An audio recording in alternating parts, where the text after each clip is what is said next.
देखिए properties of determinant. The first property is the value of determinant remains unchanged if its rows and columns are interchanged. अब देखिए क्या होता है. Suppose if you have determinant. अब मैं एक डिटर्मिनेंट ले लेता हूं आपके सामने. Suppose the value of that determinant is delta and that is a1 a2 a3. बहुत ध्यान से समझिएगा. b1 b2 b3 and c1 c2 c3. सो अब मैं यहां पे क्या कर सकता हूं. देखो if I will interchange its rows and with columns, then see what will happen. I'll be getting suppose delta 1 means this row R1 I am converting into C1, so it will become A1 A2 A3 and this will become B1 B2 B3 and this is C1 C2 C3. So the property says that value of this first determinant is equal to value of this delta 1. इन दोनों की values same होगी, ये हमारी property कहती है. ठीक है. In this way you can solve it. Determinant. और if I expand it what I will get. चलिए फटाफट इसको एक्सपेंड करते हैं, इसकी वैल्यू निकालते हैं. Value of this determinant will be 1 and now cross multiply. This will be 1 minus 10 minus 3 and 2 minus 2 and minus 0. ठीक है ना. I am expanding it with respect to R1 plus 1 and 2 to the 4 minus 0. 4 minus 0. See how simple it is to expand. Now this will be minus 9, this is plus 6 and plus 4. So I got value of this determinant as 1. ठीक है. देखिए कितना easily हमने answer निकाला इसका. अब मैं क्या करने वाला हूं. I am just interchanging its rows and columns.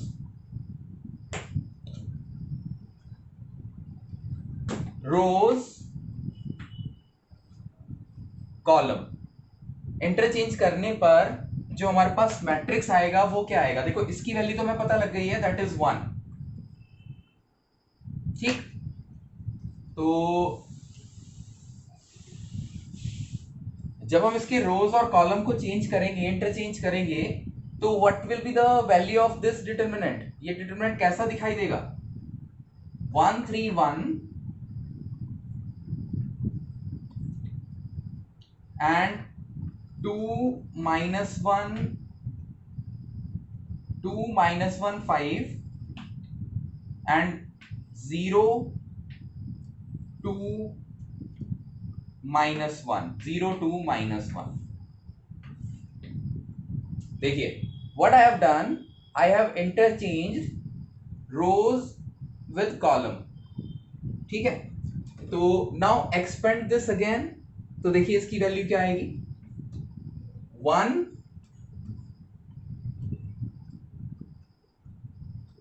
1 again it will be 1 minus 10. अब यहां पे 2 ले लीजिए. minus 2 minus 3 minus 3 minus 2 and 0 plus 0. whatever is come will come inside, it will be 0. फिर भी हम लिख देते हैं 15 and plus 1. now if you simplify this, you will be getting minus 9 from here and this will be plus 10. so you see that you are again getting value 1. so जो property 1 है वो verify हो गई है कि अगर आप रोज और कॉलम को इंटरचेंज करेंगे तो the value of determinant remain unchange. जैसा कि मैंने आपको प्रॉपर्टी में बताया था। ये प्रॉपर्टी 2 है, मैं आपको पहले भी बता दिया था, ठीक है। हम प्रॉपर्टीज कर रहे हैं। तो देखो इस प्रॉपर्टी में ये लोग क्या कह रहे हैं, इफ एनी टू रोज और column interchanged then sign of determinant changes. अब देखो ये ऐसा कैसे होता है, इसके बारे में थोड़ा स्टडी करते हैं। सबसे पहले इसका मतलब क्या हुआ वो देखो। Suppose you have a determinant a1 a2 a3। देखो बहुत सिंपल, आराम से समझेंगे, बहुत आसान इसकी प्रॉपर्टीज हैं। बस थोड़ा सा कंसंट्रेशन लगाइए, ठीक है। साथ साथ हम एक एक प्रॉपर्टी को समझते भी जाएंगे। जैसा कि वर्ड्स में उन्होंने कहा है, हम यहाँ पे अप्लाई करके देखते हैं, ठीक है। तो ये कहना क्या चाह रहे हैं, इफ दिस R1 और and this R2, if I interchange its position, it means इसको मैं डेल्टा 1 कह देता हूं, ठीक है। तो see what will happen, B1 B2 B3 will come in R1 position, A1 A2 A3 C1 C2 C3। देखो देख रहे हैं ना आप, यहां पर A वाली पोजीशन पे B आ गया है, B वाली पोजीशन पे A आ गया है, ठीक है। तो अब यहां पे ये बोल रहे हैं कि इसको जब आप सिंप्लीफाई करोगे, मतलब व्हाट द प्रॉपर्टी सेज कि ये जो डेल्टा है इज माइनस डेल्टा 1, ये चीज, ठीक है। और ये जैसे इसका साइन जो है ना वो चेंज हो जाता है, मतलब जैसे ही हम इसको रिवर्स करते हैं, इंटरचेंज करते हैं, कॉलम में भी ऐसा ही होगा, ठीक है। मैं आपको यहाँ पर एक एग्जांपल लेके दिखाता हूँ और उस एग्जांपल से हम समझेंगे कि ऐसा कैसे हो रहा है।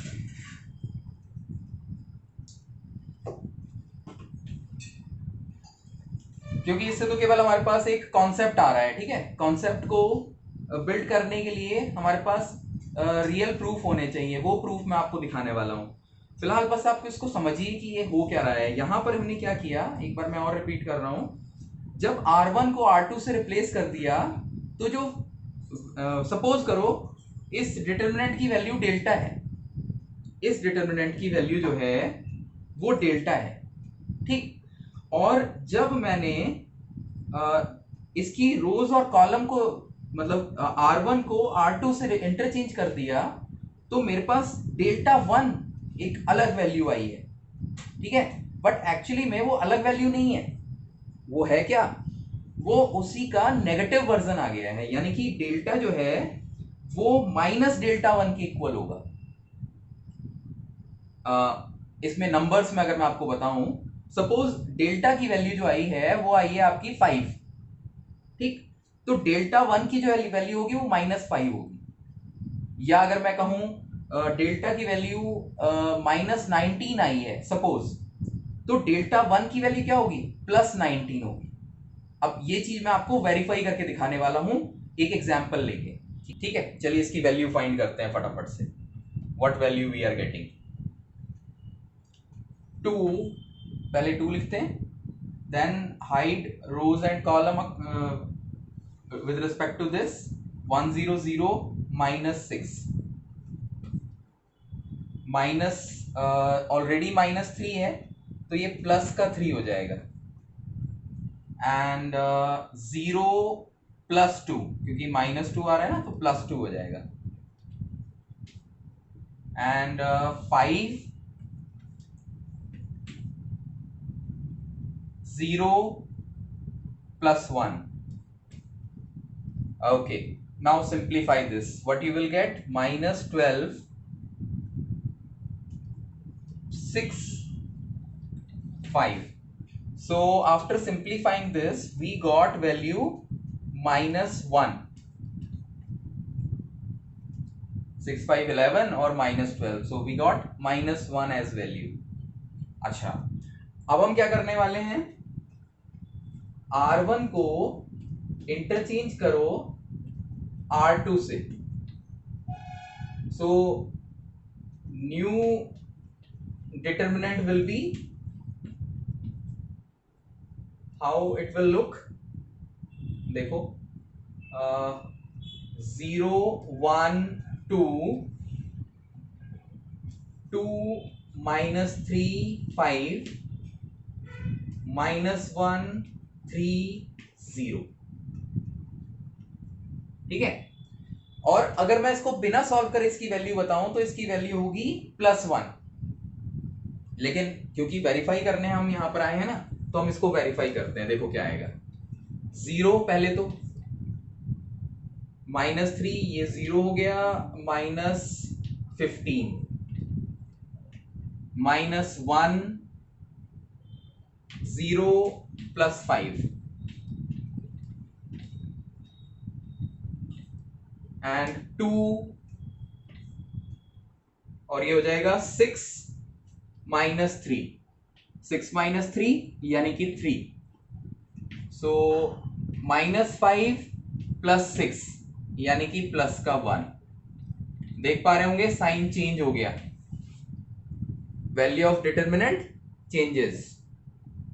First, previously value was -1, but when we interchange its rows R1 with R2, then we got value +1। इस तरीके से देखो होता है यहाँ पे। Property 3, if any two rows or column are identical in a determinant, then value of determinant is 0। देखो अब मैं आपको इसमें एग्जांपल दिखाता हूं। सबसे पहले सपोज ये हो गया A1 ABC और ये हो गया A1 B1 C1 और ये भी हो गया ABC। देखो यहां पर ये जो R1 है वो R3 के बिल्कुल जैसा है। देखो A यहां पर है, यहां पर भी A है, B है, यहां पर भी B है, C है, यहां पर भी C है, ठीक है, आइडेंटिकल। तो ऐसे में इस डिटरमिनेंट की वैल्यू क्या होगी, 0 होगी अकॉर्डिंग टू द रूल। अब देखो इसको प्रूव करके देखते हैं। मेरे को लगता है प्रूव हम इसमें यहीं पे इसको एक्सपेंशन करके एक बार देख लेते हैं, यहीं पे हमें पता लग जाएगा, तो हमें अलग से एग्जांपल लेने की जरूरत नहीं है। चलो इसको एक्सपेंड करते हैं। ए, अब इसको मल्टीप्लाई करेंगे, B1C हो गया। देखो B1C minus BC1 minus B A1C और AC1 plus C A1B minus AB1। अब देखो कितने इजीली यहां पर ये सॉल्व होगा, इसको देखते हैं। AB1C minus ABC1 minus BA1C minus minus plus BAC1 plus CA1B minus CAB1। देखो मैंने सभी चीजें यहां पे लिख दी हैं पूरा एक्सपेंड करके। Now we will see what we can cancel out. AB1C आपको कहीं नजर आ रहा है? AB1C ये नेगेटिव में है, देखो कैंसिल आउट। नाउ ABC1 देखो ये प्लस में है, ये माइनस में है, it will be cancel out. A1BC opposite sign again cancelled. So what value we got? 0. As I told you, whenever any two rows or column are identical, then value of that determinant we can directly say it is 0 by this property number 3. This is very important property, remember. चलो फटाफट से देखते हैं इस property को दोबारा से। Property 4, if each element of row और कॉलम, यहां पे मैंने केवल रो लिखा है, of determinant multiplied by a constant k, then its value gets multiplied by k. The value of that particular determinant will be multiplied by k.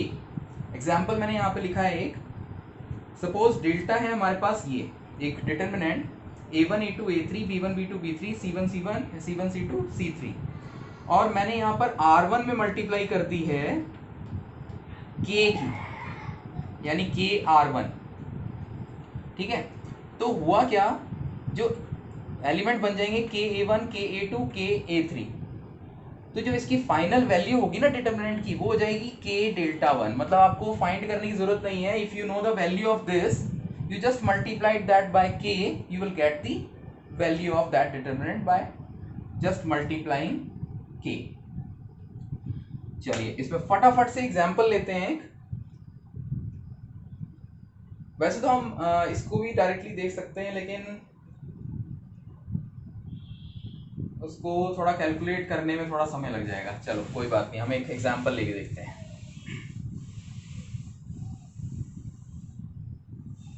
Property 4 का example.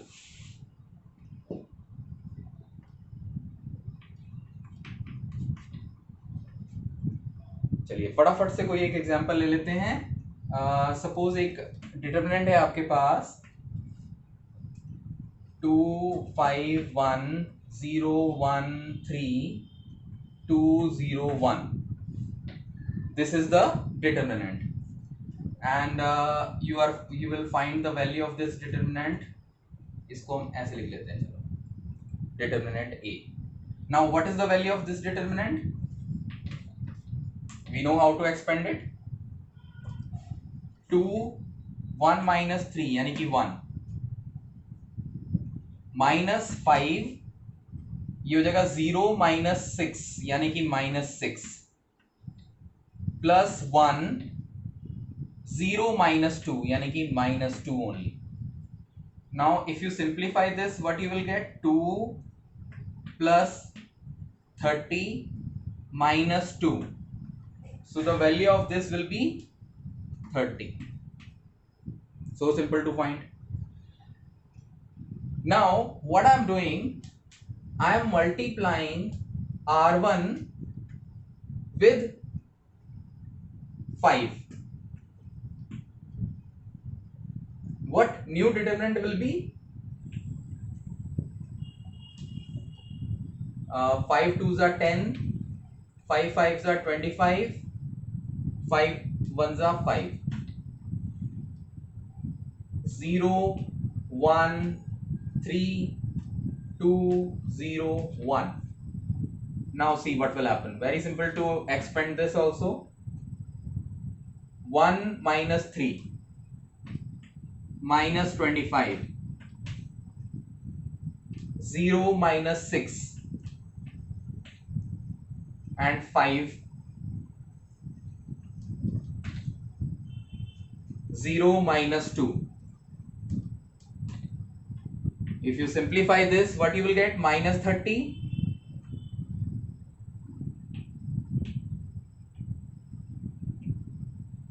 25 6 are 150 minus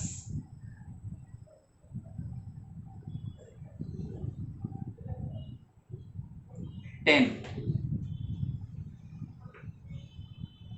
so कुछ गड़बड़ हो गया है। 5 2s are 10, 5 5s are 25, 5 1s are 5। ठीक है, इसका expansion ठीक किया था। 1 minus 0, ठीक है, -5 0 minus 6, और ये हो जाएगा 1 minus 2। ठीक है, नीचे वाला गलत हो गया। कहाँ पे? 10 minus 3, ये तो ठीक है, ये सही लिखा है। 0 1 3 ठीक है, 2 0 1 भी ठीक है। 25 0 minus 10 into 1, हाँ 10 into 1 होना था। यस 10 into 1, बल्कि +1 है ना, 1 minus 0। यस ठीक है ठीक है, ठीक ठीक ठीक। सो 10 1 जा 10। ओके चलिए फटाफट से देख लेते हैं इसको। 10 का एक्सपेंशन किया 10 के रिस्पेक्ट में, R1 के रिस्पेक्ट में, तो ये जगह 1 माइनस 0 यानी कि 1 ओनली माइनस व्हाट,